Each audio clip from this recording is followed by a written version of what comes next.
ಏನೈತಲ್ಲ 12 ಅಥವಾ 13 ಇಂಚ್ ಉದ್ದಕ್ಕೆ ನಾವು ಮ್ಯಾಗಡೆ ಬಟ್ಟೆ ಒಂದು ತೊಗೋಬೇಕು, ಲೈನಿಂಗು ಸೇಮ್ ತೊಗೋಬೇಕು, ಪ್ಲಾಸ್ಟಿಕ್ಕು ಸೇಮ್ ತೊಗೋಬೇಕು. ಇದೇನೈತಲ್ಲ ಇಲ್ಲಿಂದ ಇಲ್ಲಿಗೆ ಪಟ್ಟಿ, ಜಿಪಿನ ಪಟ್ಟಿ, ಒಂದು ಪಟ್ಟಿ ಸಾಕು, ಒಂದು ಪಟ್ಟಿ ಒಂದು ರನ್ನರ್, ಇಷ್ಟೆಲ್ಲ ಫಸ್ಟ್ ತೊಗೊಂಡು ಇಟ್ಕೋಬೇಕು. ಇದನ್ನು ಹೊಲಿಯೋದು ಇವಾಗ ಹೇಳ್ತೀನಿ.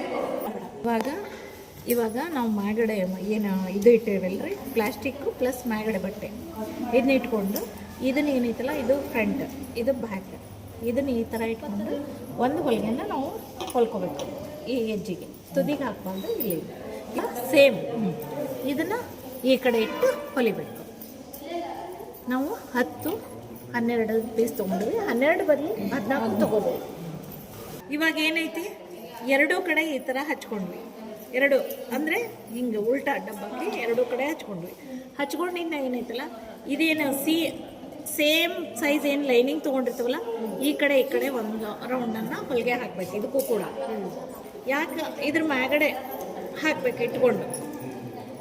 ಇದ್ರ ಮ್ಯಾಗಡೆ ಇಟ್ಕೊಂಡು ಈ ಕಡೆ ನೋಡಿ ಈ ಥರ ಬರಬೇಕು, ಇಟ್ಕೊಂಡು ಇಲ್ಲೊಂದು ಹೊಲಿಗೆನ ಹಾಕಬೇಕು. ಈಗ ಹೊಲದಿಂದ ಹಿಂಗೆ ಆಗ್ತೈತ್ರಿ, ಅದನ್ನ ಏನು ಮಾಡ್ರಿ, ಸೀದಾ ತಗೊಳ್ರಿ, ಇದು ಈ ಭಾಗ ಬಿಡ್ರಿ, ಉದ್ದ ಬಂದಿದ್ದ ಇಲ್ಲಿಂದ ಒಂದು ರೌಂಡ್ ಹೊಲಿಗೆ ಹಾಕಿ ಇಲ್ಲಿ ಮಟ. ಇದಕ್ಕೇನೈತಲ್ಲ ರನ್ನರ್ ಹಾಕಿ ಇಷ್ಟು ಬಿಟ್ಕೊಳ್ಳಿ, ಇದನ್ನು ಕವರ್ ಮಾಡ್ಕೊಳ್ಳಿ ಇಲ್ಲಿ ಮಟ, ಅದನ್ನು ಉಲ್ಟಾ ಹೊಳ್ಳೋದು. ಇದಕ್ಕೆ ಉದ್ದ ಬಿಟ್ಟಿರ್ತೀವಲ್ರಿ ರನ್ನರ್ ಹಾಕಬೇಕು. ಸ್ಟಾಪ್ ಹಾಕ್ಕೊಂಡು ಇಲ್ಲಿಂದ ಬಂದು ಇಲ್ಲಿ ನಿಲ್ಲಿಸ್ಬೇಕು.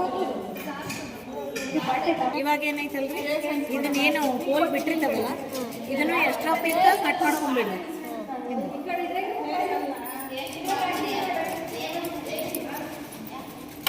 ಇವಾಗ ನಾವು ಈ ಕಡೆಯಿಂದ ಉಲ್ಟಾ ತಗೊಂಡ್ಬಿಡ್ಬೇಕು. ಇಷ್ಟು ಮಾಡಿರಿ, ಇಲ್ಲಿ ಎಂದು ಬರ್ಲಾರ್ದಂಗ ಫಸ್ಟ್ ಒಂದು ಹೊಲಿಗೆ ಹಾಕ್ರಿ, ಹಿಂಗ ಅರ್ಧ ಇಂಚ್ ಒಳಗೆ ಒಂದು ಎಜ್ಜಿಗೆ ಒಂದು ಅರ್ಧ ಇಂಚ್ ಮೇಲೆ 1 ಇಂಚ್ ಆದ್ರೂ ನಡೀತಾ, ಸೀದಾ ಒಂದು ಹೊಲಿಗೆ ಹಾಕ್ಬಿಟ್ರೆ ಇದು ಎದ್ದು ಬರಲ್ಲ. ರೆಡಿ ಆಯ್ತು ನೋಡಿ.